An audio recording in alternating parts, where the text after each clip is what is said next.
Hello everyone, welcome to chemistry class. তাহলে আমরা আগের দিন ইলেকট্রনিক কনফিগারেশন সম্বন্ধে অনেক কথা পড়েছিলাম। তা আজকে ইলেকট্রনিক কনফিগারেশনই পড়বো, কিন্তু আয়ন্সদের পড়বো। ঠিক আছে, শুধু অ্যাটমসদেরই তো ইলেকট্রনিক কনফিগারেশন দেখলে হবে না, অ্যাটমস থেকে তো আয়ন্সও হয়। তাহলে আয়ন্সদের ইলেকট্রনিক কনফিগারেশন দেখবো। তাহলে চলো, আমরা জানি আয়ন্স আর টু টাইপস, একটা হচ্ছে ক্যাটায়ন, একটা হচ্ছে অ্যানায়ন। ওকে, তাহলে ক্যাটায়নের কথা বলি। তাহলে দেখো, ক্যাটায়ন কখন হয় না, যখন নিউট্রাল অ্যাটমগুলো ইলেকট্রন লিবারেট করে, অর্থাৎ ইলেকট্রন ছেড়ে দেয়, তাই না? তখন হয় গিয়ে ক্যাটায়ন। তাহলে এই ক্যাটায়নগুলো কীভাবে তাদের কীভাবে ইলেকট্রনটা রিলিজ করে বা তাদের ইলেকট্রনিক কনফিগারেশনটা কি সেটা দেখি। যেমন মনে করো সোডিয়াম। সোডিয়াম আমরা সবাই জানি সোডিয়াম হয় গিয়ে Na+, এই ক্যাটায়নটা তৈরি করে। তো কিভাবে হয় দেখো। আচ্ছা, সোডিয়ামের অ্যাটমিক নাম্বার কত? 11। তাহলে তার ইলেকট্রনিক কনফিগারেশনটা করো চটপট। 1s2, 2s2, 2p6, 10টা হলো। আর কি হয়? 3s1, তাই না? তাহলে দেখো 1s, এখানে দুটো ইলেকট্রন আছে, 1s এ দুটো ইলেকট্রন আছে, তাই না? 2s, এখানে কটা ইলেকট্রন আছে না, দুটো ইলেকট্রন আছে।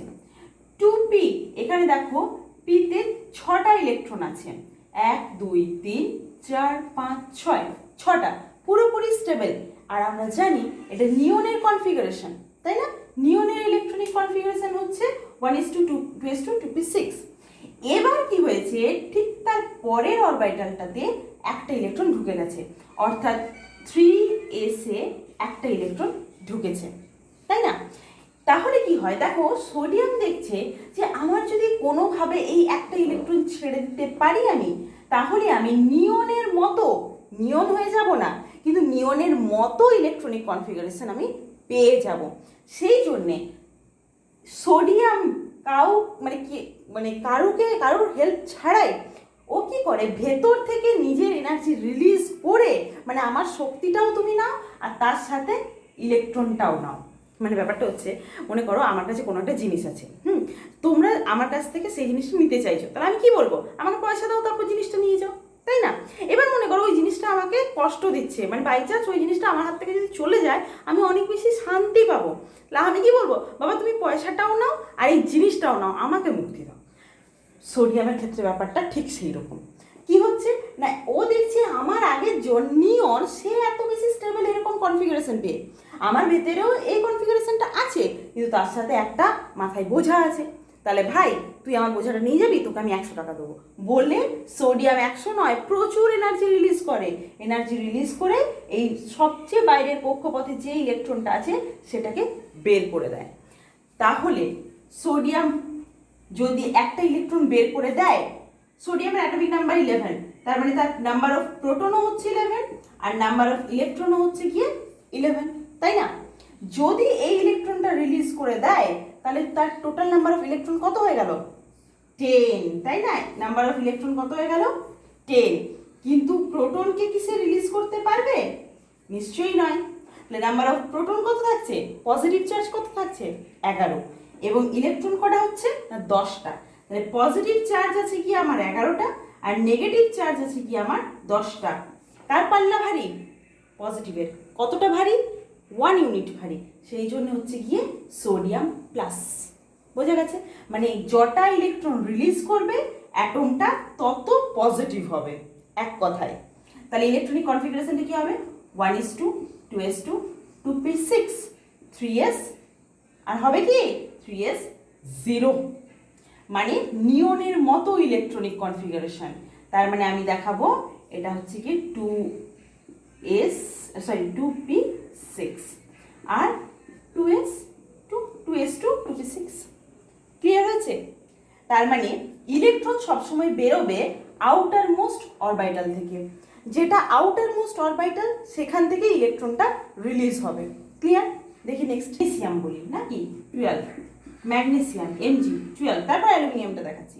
অ্যাটমিক নাম্বার 12, নাম্বার অফ প্রোটনও হচ্ছে 12 আর নাম্বার অফ ইলেকট্রন হচ্ছে গিয়ে 12, তাই তো ম্যাগনেসিয়াম নিউট্রাল। তাহলে তার ইলেকট্রনিক কনফিগারেশনটা করো, 1s2, 2s2, 2p6, 3s2। 3s2 তার দেখো, এটা হচ্ছে গিয়ে 2s, এটা হচ্ছে গিয়ে 2p আর এটা হচ্ছে গিয়ে 3s। করো। 2s এ কটা ইলেকট্রন আছে? দুটো দেখালাম। 2p তে কটা ইলেকট্রন আছে? 6টা। 1 2 3 4 5 6। আর 3s এ দুটো। তোমরা বলবে ম্যাম এ তো স্টেবল, কেননা এও ফুলফিল, এও ফুলফিল, এও ফুলফিল। কিন্তু ব্যাপারটা হচ্ছে 3s থেকে যদি এই দুটো ইলেকট্রন বেরিয়ে যায়, তাহলে তার আগের অরবিটালটাতে মোট টোটাল নাম্বার অফ ইলেকট্রন কটা হবে? 8টা না? আর আমরা জানি না যে যদি ভ্যালেন্স সেলে 8টা ইলেকট্রন হয়ে যায় তাহলে সেটা সবচেয়ে বেশি স্টেবল হবে। ভ্যালেন্স সেলে 8 হতে এখনো 6টা ইলেকট্রন লাগবে, মানে 3p6 হতে হবে। তো 6টা ইলেকট্রন নেওয়ার চাইতে এই দুটো ইলেকট্রনকে রিলিজ করে দেওয়া সোজা, তাই না? তাহলে সেই জন্যে দুটো ইলেকট্রন রিলিজ করে দেয়। আর দুটো ইলেকট্রন রিলিজ করলে ম্যাগনেসিয়াম কিসে পরিণত হবে? 2+এ। তার মানে হয়ে যাবে 1s2 2s2 2p6। আর 3s এ কটা ইলেকট্রন পড়ে থাকছে? 0। ক্লিয়ার? ওকে, তাহলে অ্যালুমিনিয়াম দেখা যাক। এরপর অ্যালুমিনিয়াম 13 আছে। অ্যালুমিনিয়ামের কত? 13। বলো। 1s2 2s2 2p6 3s2 and 3p1, তাই না? এবার অ্যালুমিনিয়াম 3+ এর ইলেকট্রনিক কনফিগারেশন করতে হবে। অ্যালুমিনিয়াম 3+ এর ইলেকট্রনিক কনফিগারেশন করতে হবে। কিভাবে করবে? 3+ মানে 3টে ইলেকট্রন লিবারেট করব ভ্যালেন্স সেল থেকে। তাহলে ভ্যালেন্স সেল কারা? 2 1 না 3? কে সবচেয়ে শেষে আছে? 3। 3টে বাইরের কক্ষপথ না, নিউক্লিয়াসের ভেতরে প্রথমে 1 নম্বর কক্ষপথ থাকে, তার বাইরে 2 থাকে, তার বাইরে 3 থাকে। তাহলে 3 থেকে কটা ইলেকট্রন যাবে? 3টে। তাহলে প্রথমে p থেকে একটা বেরোবে, তারপরে s থেকে দুটো বেরোবে। তাহলে মোট কটা ইলেকট্রন বেরোলো? 3টে। মানে 3sও 0 হয়ে যাবে, 3pও 0 হয়ে যাবে। Clear? 1s2 2s2 2p6 3s 0 আর 3p 0। এই জিরোগুলোকে আমরা যদি নাও দেখাতে চাই কোনো অসুবিধে নেই, শুধু 2p6 অবধি দেখিয়ে দিলেও হবে। ক্লিয়ার? এবার মনে করো আমি বলছি আয়রন। সাপোজ আমি বলছি আয়রন Fe। ওকে, Fe কত? 26। ইলেকট্রনিক কনফিগারেশন করো না। 1s2 2s2 2p6 3s2 3p6 4s2 and 3d6। ঠিক আছে, আমি বলছি মনে করো আমরা জানি তো যে ফেরাস আয়ন হয় অ্যান্ড ফেরিক আয়ন হয়, এটা আমরা জানি তো। Fe2+ এর ইলেকট্রনিক কনফিগারেশন করো আর Fe3+ এর ইলেকট্রনিক কনফিগারেশন করো, কি হবে দেখো। Fe3+ and Fe2+, তাহলে প্রথমে Fe3+টা করছি। ঠিক আছে, Fe3+ মানে কটা ইলেকট্রন বেরোবে? 3টে। কোথা থেকে বেরোবে? না আউটার মোস্ট অরবিটাল থেকে। Outer most. তোমরা ভাববে যে তাহলে আমি সবার শেষে তো 3D-তে ঢুকিয়েছি। এনার্জির দিক থেকে দেখতে গেলে 3D-টার এনার্জি বেশি 4s এর চাইতে, n+l রুল আগের দিন বললাম। তাহলে 3D থেকে বোধহয় 3টে ইলেকট্রন বেরিয়ে যাবে, তাহলে এটা হয়ে যাবে 4s2 and 3d3। আর Fe2+টা কত হবে? 4s2 Fe2+ মানে দুটো ইলেকট্রন রিলিজ হবে, 3d4। আমরা এটা ভাবছি, তাই তো? কিন্তু এটা হবে না। ইলেকট্রন বেরোবে কোথার থেকে? সব সময় ইলেকট্রন বেরোবে আউটার মোস্ট অরবিটাল থেকে। এবার আউটার মোস্ট অরবিটাল কোনটা? আউটার মোস্ট কোনটা? এটা মনে করো নিউক্লিয়াস, এটা 1 নাম্বার, এটা 2 নাম্বার, এটা 3 নাম্বার, তার বাইরে আছে 4 নাম্বার কক্ষপথ, তাই না? এনার্জির দিক থেকে এটা নিচে আছে, তারপর আছে 3D, মানে 3Dর এনার্জিটা 4s এর চাইতে তুলনামূলক বেশি, তাই না? সেই জন্যে 3Dতে পরে ইলেকট্রন ঢুকছে। সেই জন্যে কিন্তু তবুও কি হয় না, যেটা আউটার মোস্ট অরবিটাল অর্থাৎ 4, সেখান থেকে ইলেকট্রন আগে রিলিজ করবে। বোঝা গেছে? ইলেকট্রন সবসময় রিলিজ হবে কোথায়? না যেটা আউটার মোস্ট অরবিটাল সেখান থেকে। ইলেকট্রন যখন প্রবেশ করবে ইলেকট্রনিক কনফিগারেশন, মানে নিজের ইলেকট্রনগুলো যখন যুক্ত হবে তখন n+l রুল দিয়ে যুক্ত হবে। ক্লিয়ার? কিন্তু যখন ইলেকট্রন লিবারেট করবে তখন কিভাবে লিবারেট করবে? না তখন যেটা আউটার মোস্ট অরবিটাল সেখান থেকে আগে ইলেকট্রন বেরোবে। ক্লিয়ার? তাহলে এখানে Fe2+ মানে কটা ইলেকট্রন বেরোচ্ছে? দুটো। কোথার থেকে বেরোবে? 3 থেকে না 4 এর থেকে? নিশ্চয়ই 4 এর থেকে। তাহলে আগেই কার থেকে বেরোবে? 4s এর থেকে বেরোবে। ক্লিয়ার? 4s এ কটা ইলেকট্রন আছে? দুটোই তো আছে, আর এখানে তো আমাকে দুটোই বার করতে হবে। তাহলে ইলেকট্রনিক কনফিগারেশনটা কি হবে? 1s2 2s2 2p6 3s2 3p6 3d6 and 4s 0। Clear? পরীক্ষায় যখন প্রশ্ন দেবে তখন আমার মনে হয় 4s0 এটা তুমি লিখে দেওয়াই ভালো। কেন? তাহলে পরীক্ষক চোখেই দেখতে পাবেন যে হ্যাঁ এটা লিখেছে এবং 0 লিখেছে, মানে ও বুঝেছে যে বেরিয়ে গেছে। এবার যদি তুমি এটা না লেখো তাহলে উনি ভাববেন হয়তো লিখতে ভুলে গেছে, এটাও তো ভাবতে পারেন। ভাববেন না, বুঝেই যাবেন তোমার বাকি খাতাটা দেখে যে ও বুঝেই লিখেছে, কিন্তু তবু এটা জানার জন্যই তো চাইছে, লিখে দিলাম। ক্লিয়ার? এবার Fe3+, তাহলে কোথার থেকে হবে? 3টে ইলেকট্রন বেরোবে। Fe3+ মানে 3টে ইলেকট্রন বেরোবে, তাহলে 4s থেকে 2টো, তারপর বেরোবে 3d থেকে কটা? একটা। তাহলে টোটাল 3টে বেরোবে, 2 আর এখান থেকে 1, 3। Electronic configuration 1s2 2s2 2p6 3s2 3p6 3d 5 and 4s0, তাই না? 4s থেকে 2টো ইলেকট্রন আর 3d থেকে একটা ইলেকট্রন, টোটাল 3টে ইলেকট্রন লিবারেট করছে বলেই তো Fe3+ হচ্ছে। ক্লিয়ার? ওকে। মনে করো আমি বলছি কপার, কপার প্লাসের ইলেকট্রনিক কনফিগারেশন দেখাও, তাহলে কি করবে? কপার কি হয় না, কপারের হচ্ছে গিয়ে 1s2 2s2 2p6 3s2 3p6 4s1 3d10, তাই না?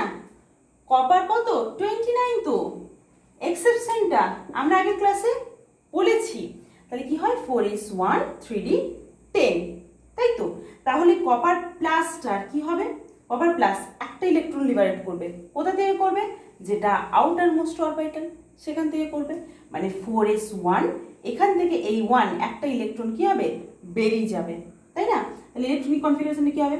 1s2 2s2 2p6 3s2 3p6 4s0 and 3d10। যেহেতু এখান থেকে ইলেকট্রনটা বেরোচ্ছে আমরা একে পরে লিখবো, মানে 3d10 4s0। ক্লিয়ার? বোঝা গেছে? কপার 2+, কপার 2+ করো। কপার 2+ মানে কি? কপার 2+ মানে কপার থেকে কটা ইলেকট্রন বেরোচ্ছে? 2টো। তাহলে একটা ইলেকট্রন বেরোলো আমার 4s থেকে, পরের আরেকটা ইলেকট্রন কোথা থেকে বেরোবে? আর তো উপায় নেই, এবার 3d থেকেই বেরোবে, কেননা 3dর ভেতরে আছে 3p, তাই না? 3dটা বেশি এনার্জেটিক, তারপর 3p, তাহলে 3d থেকে একটা ইলেকট্রন বেরোবে। কপার 2+ মানে হচ্ছে 1s2 2s2 2p6 3s2 3p6 4s তো 0 and 3d9। ক্লিয়ার? বোঝা গেছে প্রত্যেকের? আশা করি প্রত্যেকের ক্লিয়ার হয়েছে ক্যাটায়নের ইলেকট্রনিক কনফিগারেশন। এবার যাই দিক না কেন আশা করি তোমরা সবাই করতে পারবে। এবার বেশি বেশি এক্সাম্পল প্র্যাকটিস করো, দেখো হয়ে যাবে। এবার আসছি আমরা অ্যানায়ন্সে। ওকে,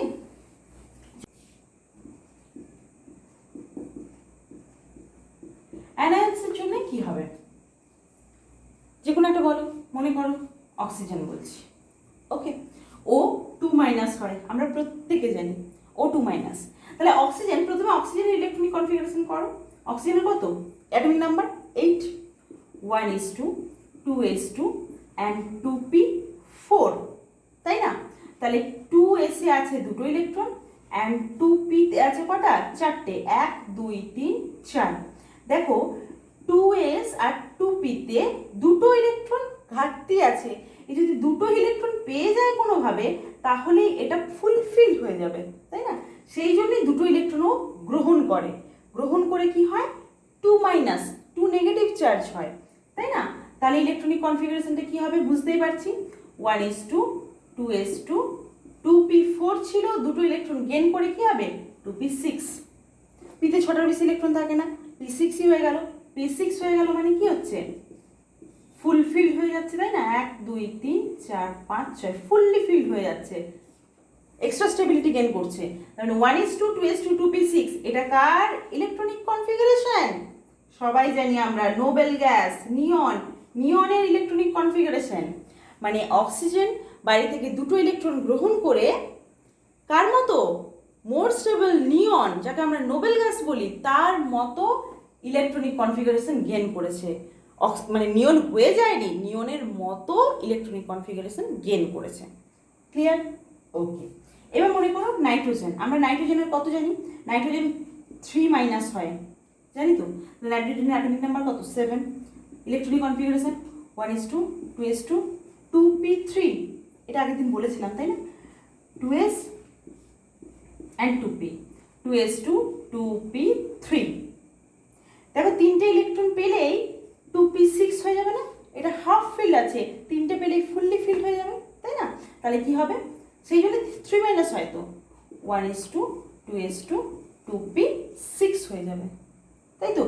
n3 মাইনাসের ইলেকট্রনিক কনফিগারেশন হচ্ছে 1s2 2s2 2p6। ইলেকট্রনগুলো থাকে কীভাবে না, 1sটা তোমরা দেখাবে, আমি 2s থেকে দেখাচ্ছি, কোনো অসুবিধা নেই।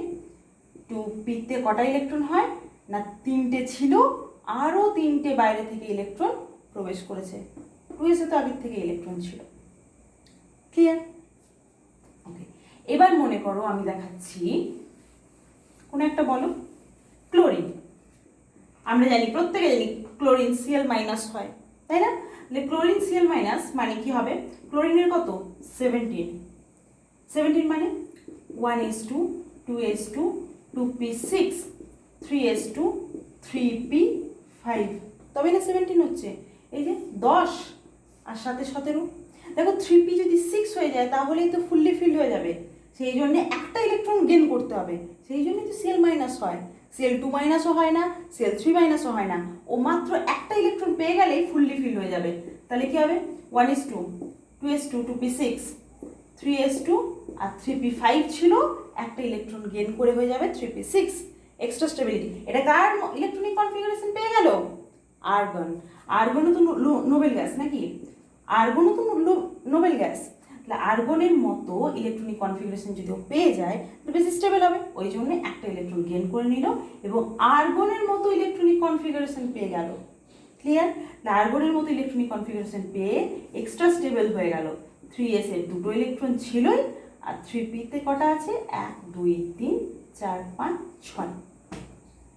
ভ্যালেন্স সেলে টোটাল 8টা ইলেকট্রন আছে, দেখো এটা ভ্যালেন্স সেল না, শেষ কক্ষপথ ভ্যালেন্স সেল 3তে কটা ইলেকট্রন আছে 6 আর 2 8টা। আর আমরা তো জানি, ছোটবেলায় পড়েছিলাম, ক্লাস 10-এ 9-এ পড়েছিলাম না, যে ভ্যালেন্স সেলে যদি 8টা ইলেকট্রন হয় তাহলে সেটা বেশি স্টেবল। দেখো হলো। ওকে, এবার কার করবো বলো, সালফার। ওকে, আমরা দেখেছি s2 মাইনাস হয়, এটা নিজেরা করো। সালফারের ইলেকট্রনিক কনফিগারেশন করবে, ভ্যালেন্স সেলে কটা ঢুকবে ইলেকট্রন, দুটো, দেখবে ও ওই আমাদের আর্গনের মতো ইলেকট্রনিক কনফিগারেশন পাচ্ছে। সালফারের ইলেকট্রনিক কনফিগারেশনটা কত, সালফার হচ্ছে কি 16, 1s2 2s2 2p6 3s2 3p4 তাই না, যদি আর দুটো ইলেকট্রন পায় তাহলে 3p6 হয়ে যাবে, করবে এখানে। ক্লিয়ার? আশা করি ক্যাটায়ন অ্যান্ড অ্যানায়ন এদের ইলেকট্রনিক কনফিগারেশন সম্বন্ধে আর কোনো ডাউট নেই। এবার তোমরা প্রত্যেকের ইলেকট্রনিক কনফিগারেশন করে নিতে পারবে। আচ্ছা, বলেছে 3d অ্যান্ড 4p কোনটিতে আগে ইলেকট্রন প্রবেশ করবে, দেখি। এটা জানো তোমরা, 3d আর 4p সূত্রটা কি, আবাভ প্রিন্সিপালের n+l রুল তাই না। তাহলে এখানে n+l কি হবে, n মানে হচ্ছে গিয়ে 3 প্লাস l মানে কি d, d এর জন্য l মানে কত হয় 2 তাই না। l এর ভ্যালু যখন 0 তখন তাকে s বলি, 1 তাকে p, 2 d and 3 f তাই না, আমরা পড়েছি। তাহলে এটা হচ্ছে কি 5 and 4p এর জন্য কত হবে, n এর ভ্যালু কত 4 প্লাস p এর জন্য l এর ভ্যালু কত 1, তার মানে হচ্ছে গিয়ে 5। তাহলে n প্লাস l দুটোতেই সমান, তাহলে কি একসঙ্গে ইলেকট্রন ঢুকবে না, কোথায় আগে ঢুকবে, আমরা পড়েছি যখন n প্লাস l এর ভ্যালু দুটোতেই সমান হয়ে যায় তখন যেখানে n এর ভ্যালু কম, যেখানে n এর ভ্যালু কম সেখানে আগে ইলেকট্রন প্রবেশ করবে। মানে কোথায় ইলেকট্রন আগে প্রবেশ করবে না 3d তে। ক্লিয়ার? তাহলে এইভাবে এক্সপ্লেন করতে পারবে। ধরো এরকম আরেকটা প্রশ্ন দিচ্ছি, মনে করো আমি বলছি 4s and 3d এই দুজনের মধ্যে কোথায় আগে ইলেকট্রন ঢুকবে, n প্লাস l দেখে নাও। এখানে n প্লাস l কত 4 প্লাস s এর জন্য l এর ভ্যালু কত 0, তার মানে 4।